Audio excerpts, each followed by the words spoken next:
안녕하세요. 오늘은 중요한 발표에 대해 말씀드리겠습니다. 이번 발표는 글로벌 크립토 옵션 시장의 경쟁 구도를 바꿀 수 있습니다. 블리시는 뉴욕 증권거래소에 상장된 디지털 자산 플랫폼입니다. 이 플랫폼이 새롭게 크립토 옵션 거래 개시를 확정했습니다. 오는 10월 8일에 시작됩니다. 이번 발표 시점은 매우 전략적입니다. 하루 전 블리시는 미국에서 크립토 현물 거래를 시작했습니다. 뉴욕 규제 당국으로부터 비트 라이선스를 획득한 직후였습니다. 이 48시간 동안 이어진 두 가지 중대 발표는 우연이 아닙니다. 이는 치밀한 확장 전략의 실행이었습니다. 지금 우리는 드물게 찾아오는 모멘텀을 보고 있습니다. 한 플랫폼이 완전한 생태계를 구축하는 순간입니다. 현물부터 복잡한 파생 상품까지 매우 짧은 시간에 완성했습니다. 이 상황을 더욱 흥미롭게 만드는 것은 바로 그 배경입니다. 대형 기관들은 이제 디지털 자산을 고위험 투기 대상으로 보지 않습니다. 오히려 정식 자산 등급으로 인식하고 있습니다. 세련된 리스크 관리 수단을 갖춘 자산으로 보고 있습니다. 이번 조치가 왜 중요한지 좀 더 깊이 살펴보겠습니다. 그리고 앞으로 크립토 파생 상품 생태계를 어떻게 형성할지 알아보겠습니다. 블리시가 출시한 옵션 상품을 이야기할 때 그 기술적 세부 사항은 기관 시장의 수요를 깊이 이해하고 있음을 보여줍니다. 이번 비트 옵션은 마진과 결제를 USDC로 진행합니다.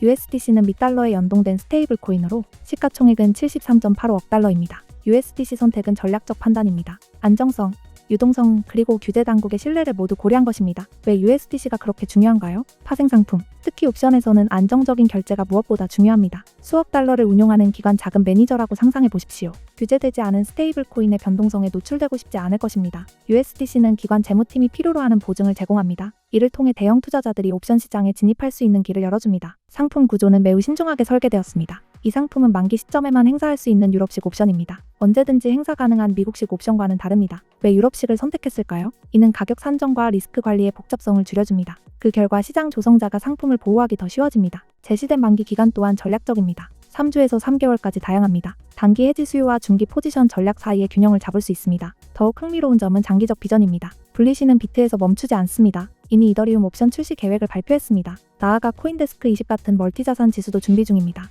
이는 종합적인 옵션 생태계를 구축하려는 야심을 보여줍니다. 멀티자산 지수는 특히 매력적입니다. 하나의 상품으로 분산된 익스포저를 제공하기 때문입니다. 이는 펀드 매니저들이 강하게 원하는 요소입니다. 특정 자산에 과도하게 집중되지 않고 크립토에 노출되길 원하기 때문입니다. 막을 수 없는 기관 자금의 물결, 블리시의 조치가 얼마나 중요한지 이해하려면 우리는 근본적인 변화를 살펴봐야 합니다. 현재 전체 크립토 시장에서 일어나고 있는 변화입니다. 이제 더 이상 개인 투자자가 지배하는 산업이 아닙니다. 최신 데이터에 따르면 기관이 현재 약 25%를 보유하고 있습니다. 거래소에서 거래되는 비트 상품의 지분입니다. 더 놀라운 점은 이와의 설문조사에 따르면 기관 기업의 85%가 이미 디지털 자산에 투자했습니다. 또는 2025년에 투자할 계획입니다. 이 85%라는 수치는 더 이상 소수가 아닙니다. 이제는 새로운 합의입니다. 그렇다면 기관 채택의 쓰나미를 일으킨 원인은 무엇일까요? 그 답은 명확해진 규제와 성숙해진 시장 인프라에 있습니다. 2024년은 중요한 전환점이 되었습니다. 미국에서 비트 현물 ETF가 승인되었기 때문입니다. 하지만 자주 간과되는 점은 ETF는 단순한 입구일 뿐이라는 사실입니다. 리스크 관리를 위해 더 정교한 도구가 필요하다는 점을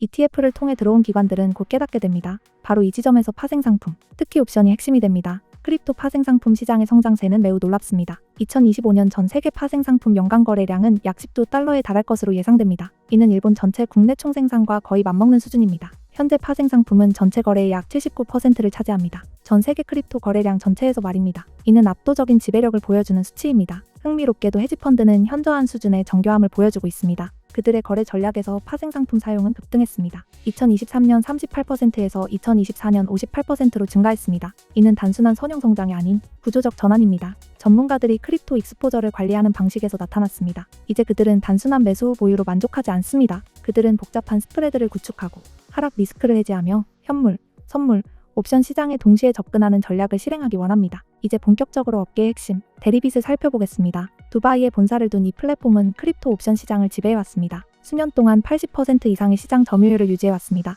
미결제 약정 명목 가치는 500억 달러를 넘고 작년에는 1.2조 달러 이상의 거래를 처리했습니다. 데리빗은 매우 강력한 기존 강자입니다. 그렇다면 블리시가 경쟁할 수 있다고 생각한 이유는 무엇일까요? 그 답은 깊은 이해에 있습니다. 기관이 실제로 원하는 것이 무엇인지에 대한 이해입니다. 바로 이 지점에서 데리빗의 약점이 드러나기 시작합니다. 데리빗은 다른 시대에 설계되었습니다. 당시 크립토 옵션 시장은 고급 개인 투자자와 자체 트레이더가 지배했습니다. 그들의 마진 시스템은 이러한 철학을 반영합니다. 각 포지션의 마진은 따로 계산되고 합산하여 총 마진 요구액을 산출합니다. 이는 단순하고 직관적이지만 효율적이지 않습니다. 복잡한 다단계 전략을 운영하는 기관에게는 비효율적입니다. 여기서 블리시의 통합 마진 시스템이 판도를 바꿉니다. 시장 조성자라고 상상해 보십시오. 현물, 선물, 옵션에서 동시에 델타 중립 전략을 운영하고 있습니다. 데리빗에서는 각 부분마다 별도의 마진이 필요합니다. 비록 포트폴리오 위험은 서로 상쇄되고 있어도 말입니다. 결국 불필요하게 자본을 묶어두게 됩니다. 하지만 분리시의 통합 마진 시스템에서는 모든 포지션이 하나의 포트폴리오로 평가됩니다. 시스템은 실시간으로 위험 상쇄를 계산합니다. 순수한 위험에 대해서만 마진을 요구합니다. 자본 효율성은 두세 배까지 향상될 수 있습니다. 특정 전략에서는 그 이상도 가능합니다.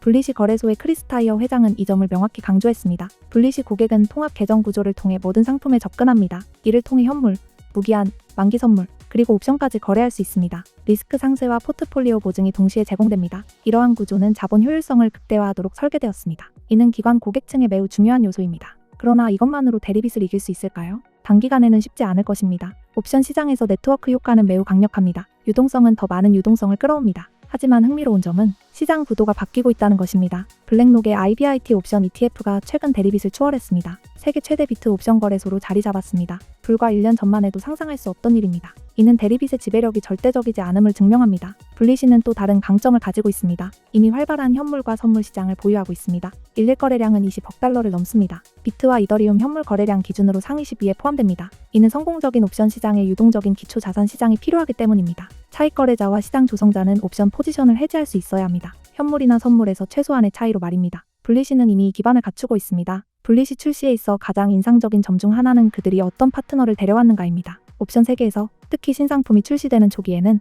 유동성이 전부입니다. 스프레드가 넓고 주문 장부가 빈약한 시장에서는 누구도 거래를 원하지 않습니다. 분리시는 이를 인식하고 탁월한 전략을 실행했습니다. 최상위 시장 조성자와 트레이더들의 컨소시엄을 구축했습니다. 첫날부터 유동성을 제공하기 위함입니다. 파트너 명단은 기관 크립토 업계의 거물 명단과 같습니다. 갤럭시 디지털, 플로우 트레이더스, 윈터매트, 컴벌랜드, 팔코넥스 등 수많은 대형 업체가 참여했습니다. 이는 작은 스타트업이나 지역 업체가 아닙니다. 수십억 달러를 운용하는 기업들입니다. 전 세계 크립토 시장 유동성의 상당 부분을 책임지고 있습니다. 그들의 참여는 즉각적인 신뢰성을 부여합니다. 더 중요한 것은 즉각적인 유동성입니다. 예를 들어 갤럭시 디지털은 크립토에서 가장 큰 기관 플레이어 중 하나입니다. 수십억 달러 규모의 대차대조표를 가지고 있으며 24시간 7일 운영되는 거래 데스크를 갖추고 있습니다. 그들의 글로벌 트레이딩 책임자인 제이슨 어반은 공개적으로 밝혔습니다. 갤럭시는 분리시의 다음 여정을 기쁘게 지원한다고 했습니다. 제품군에 옵션을 추가한 것은 강력한 전진입니다. 유동성을 높이고 가격 발견을 심화시키며 전체 크립토 파생 상품 시장의 성숙도를 강화했습니다. 또 다른 참여자인 플로우 트레이더스는 세계 최대의 시장 조성자 중 하나입니다. 상장 파생 상품에 대한 깊은 전문성을 보유하고 있습니다. 그들은 전 세계 60개 이상의 거래소에서 활동하며 수천 개의 상품의 유동성을 제공합니다. 플로우 트레이더스 같은 기업이 새 플랫폼에서 시장을 조성하겠다고 약속한다는 것은 이 플랫폼이 진지하며 주목할 가치가 있다는 강력한 신호입니다. 이 컨소시엄을 더 흥미롭게 만드는 것은 그들의 다양성입니다. 윈터뮤트와 플로우 트레이더스 같은 순수 시장 조성자가 있고 자체 트레이딩 회사도 있으며 멀티 전략 펀드와 기술 제공자도 있습니다. 이는 완전한 생태계이며 단순한 기업 집합체가 아닙니다. 각자는 다른 전문성을 가져왔지만 함께 강력한 네트워크 효과를 만들어냅니다. 아직 비교적 젊고 자주 스캔들에 시달리는 산업에서 신뢰는 가장 소중한 자산입니다. 탄탄한 실적이 없는 플랫폼이나 포괄적인 규제 준수가 없다면 기관들은 상당한 자본을 투입하지 않습니다. 이 지점에서 분리시는 뚜렷한 강점을 갖습니다. 2021년 11월 출시 이후 분리시는 누적 거래량에서 1.5조 달러 이상을 처리했습니다. 올해만 해도 하루 평균 20억 달러 이상의 거래를 실행했습니다. 그리고 비트와 이더리움 현물 거래량 기준으로 꾸준히 상위 10대 거래소에 포함되었습니다. 그들은 고빈도 거래를 처리할 수 있음을 입증했습니다. 대규모 주문을 소화하고 변동성이 큰 시장 상황에서도 큰 문제 없이 운영했습니다. 더 인상적인 점은 그들의 규제 기록입니다. 분리시는 뉴욕 금융서비스부의 라이선스를 보유하고 있으며 독일 연방금융감독청, 홍콩 증권선물위원회, 그리고 지브롤터 금융서비스위원회의 라이선스를 보유하고 있습니다. 이는 쉽게 얻을 수 있는 라이선스가 아닙니다. 각각의 규제 기관은 매우 엄격한 요건을 가지고 있습니다. 자본 적정성, 운영 절차, 사이버 보안과 수탁 관리 규정까지 포함됩니다. 특히 NIDFS의 비트 라이선스는 크립토 업계에서 가장 어려운 라이선스 중 하나입니다. 신청 과정은 수년에 걸릴 수 있으며 사업 전반에서 포괄적 통제를 입증해야 합니다. 분리시가 최근 비트 라이선스를 획득했다는 사실은 옵션 출시 발표 하루 전에 이뤄졌습니다. 이는 치밀한 조율과 계획을 보여줍니다. 분리시의 소유 구조 역시 추가적인 신뢰를 제공합니다. 그들은 NYSE에 상장된 공개 기업입니다. 이는 미국 증권법의 적용을 받는다는 뜻입니다. 정기 재무보고와 SEC의 감독도 포함됩니다. 기관에게는 이는 매우 긍정적인 요소입니다. 이는 다수의 개인 소유 또는 해외 등록 거래소에는 없는 수준의 책임성을 의미합니다. 옵션에 아직 익숙하지 않은 시청자들을 위해 이 도구가 왜 그렇게 강력한지, 그리고 왜 기관들이 그렇게 접근을 원했는지 중요한 얘기를 잠시 해보겠습니다. 규제되고 유동성 있는 크립토 옵션 시장에 대해서입니다. 옵션은 파생상품 계약으로 보유자에게 권리를 주지만 의무는 부여하지 않습니다. 일정 기간 안에서 사전에 정해진 가격으로 기초 자산을 매수하거나 매도할 수 있는 것을 말입니다. 기본적으로 옵션에는 콜과 풋 두 가지 유형이 있습니다. 콜 옵션은 자산을 살 권리를 부여합니다. 이는 기본적으로 상승에 대한 베팅입니다. 풋옵션은 자산을 팔 권리를 줍니다. 이는 가격 하락에 대한 보호수단입니다. 비트를 보유하고 있고 조정 가능성이 걱정된다면 풋옵션을 보험처럼 매수할 수 있습니다. 하지만 이것은 표면적인 부분에 불과합니다. 옵션의 진정한 힘은 트레이더들이 말하는 3차원 거래에 있습니다. 현물이나 선물에서는 단순히 가격 방향에만 베팅합니다. 하지만 옵션에서는 가격 방향뿐 아니라 가격 변동폭과 변동성, 그리고 시간의 소멸에도 베팅할 수 있습니다. 이는 전략의 우주를 열어줍니다. 다른 도구로는 불가능한 전략들입니다. 기관들에게는 현물, 선물, 옵션을 결합할 수 있는 능력이 무한한 가능성을 만들어냅니다. 예를 들어 합성 포지션을 만들 수 있습니다. 예컨대 옵션을 활용한 합성 롱 포지션은 현물 보유와 같은 경제적 효과를 재현하지만 필요한 자본은 훨씬 적습니다. 또한 포트폴리오를 정밀하게 보호할 수도 있습니다. 모든 하락을 막는 단순한 해지가 아니라 구조화된 해지를 통해 특정 시나리오를 방어하면서 상승 가능성은 그대로 남겨둡니다. 변동성이 크기로 유명한 비트와 크립토의 맥락에서 옵션은 매우 소중한 도구가 됩니다. 변동성은 축복이자 저주입니다. 투기꾼에게 변동성은 기회를 만듭니다. 그러나 리스크를 관리해야 하는 기관들에게는 변동성은 심각한 도전 과제입니다. 옵션은 변동성을 방어할 뿐 아니라 오히려 그 변동성에서 수익을 창출할 수 있는 도구입니다. 블리시의 옵션 거래 출시는 오는 10월 8일에 시작됩니다. 이는 단순히 한 기업이 제품군을 확장하는 것을 넘어섭니다. 이는 근본적 변화를 보여주는 징후이며 현재 크립토 시장에서 일어나고 있는 현상입니다. 우리는 지금 진화를 목격하고 있습니다. 투기가 지배하던 변두리 시장에서 성숙한 금융 생태계로 완전한 금융도구 스펙트럼을 갖춘 정교한 자본 관리를 위한 시장으로 진화하고 있습니다. 특히 주목할 점은 여러 긍정적 흐름이 맞물리고 있다는 것입니다. 기관 채택은 극적으로 가속화되고 있습니다. 기업의 85%가 크립토 할당을 계획하고 있습니다. 규제의 명확성은 개선되고 있으며 아직 발전 중입니다. 인프라는 성숙해지고 주요 참여자들이 기업 수준의 플랫폼을 구축하고 있습니다. 자본은 현물 시장뿐 아니라 점점 더 파생 상품으로 흘러가고 있습니다. 레버리지와 해지를 가능하게 하기 때문입니다. 블리시는 이 흐름을 활용하기 위해 현명하게 자리매김했습니다. 기관 투자자들에게 통합 마진 시스템은 기관 트레이더들의 실질적 문제를 해결합니다. 주요 관할지의 규제 준수는 전통 금융 참여자에게 필요한 안심을 제공합니다. 강력한 유동성 공급자 컨소시엄은 신상품 출시에 가장 큰 위험을 줄여줍니다. 잘 실행된다면 급성장하는 시장에서 의미 있는 시장 점유율 확보로 이어질 수 있습니다. 물론 도전 과제는 여전히 존재합니다. 대리빗은 이미 큰 선점 우위를 차지하고 있습니다. 정교한 파생 상품 플랫폼을 구축하고 운영하는 것은 결코 쉬운 일이 아닙니다. 경쟁 구도는 더욱 치열해질 것입니다. 더 많은 참가자들이 이 시장에 진입하기 때문입니다. 성공은 결코 보장되지 않습니다. 그러나 블리시의 구체적 성과와 관계없이 더 큰 흐름은 분명합니다. 크립토 파생 상품 시장은 새로운 단계로 접어들고 있습니다. 성숙과 기관 채택의 단계입니다. 우리는 흥미로운 순간에 서 있습니다. 금융혁신이 규제 명확성과 만나고 기관 자본과 결합되는 시기입니다. 영상을 마치기 전에 최근 며칠 동안 저는 비트의 움직임을 계속 주시해왔습니다. 지금 우리는 매우 중요한 순간에 서 있다고 말씀드려야겠습니다. 무언가가 무대 뒤에서 일어나고 있으며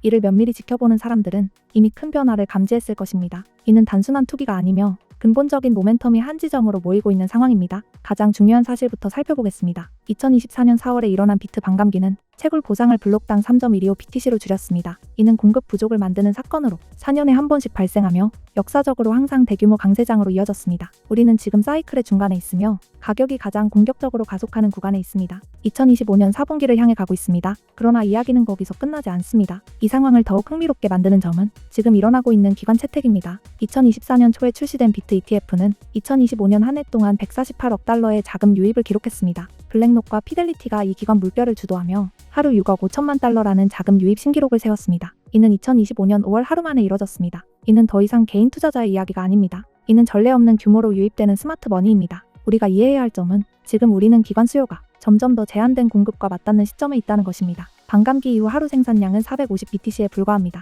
반면 ETF 자금 유입만으로도 그 이상을 흡수할 수 있습니다. 마이클 세일러와 그의 마이크로 스트래티지 회사는 전체 비트 공급의 2.75% 이상을 축적했으며 매달 꾸준히 매수하고 있습니다. 블랙록이 비트를 보유하지 않는 것이 더 위험할 수 있다고 밝힌 순간 이는 관점의 거대한 변화를 보여주는 신호입니다. 역사적 사이클 측면에서 데이터는 매우 뚜렷한 패턴을 보여줍니다. 2013년, 2017년, 2021년 반감기 이후 비트 가격은 정점을 기록했습니다. 반감기 후 약 12에서 18개월 만의 말입니다. 우리는 지금 정확히 그 시점에 와 있습니다. 2025년 4분기가 특별한 이유는 여러 요인이 동시에 겹치고 있기 때문입니다. 역사적 계절 패턴은 4분기를 2020년과 2023년에 가장 강한 시기로 65에서 80% 상승을 보여주었습니다. 여기에 반감기 중반 모멘텀이 더해지고 기관들이 ETF를 통해 계속 매수하고 있습니다. 블록체인 데이터 관찰에 따르면 대규모 보유자들의 축적이 뚜렷하게 보입니다. 거래소 내 공급량은 계속 줄어들고 있으며 투자자들이 비트를 콜드 스토리지로 이동시키기 때문입니다. 장기 보유를 위해서입니다. ETF 거래량은 크게 증가했지만 가격은 여전히 비교적 통제된 구간에 머물고 있습니다. 사이클 정점의 잠재력과 비교했을 때 말입니다.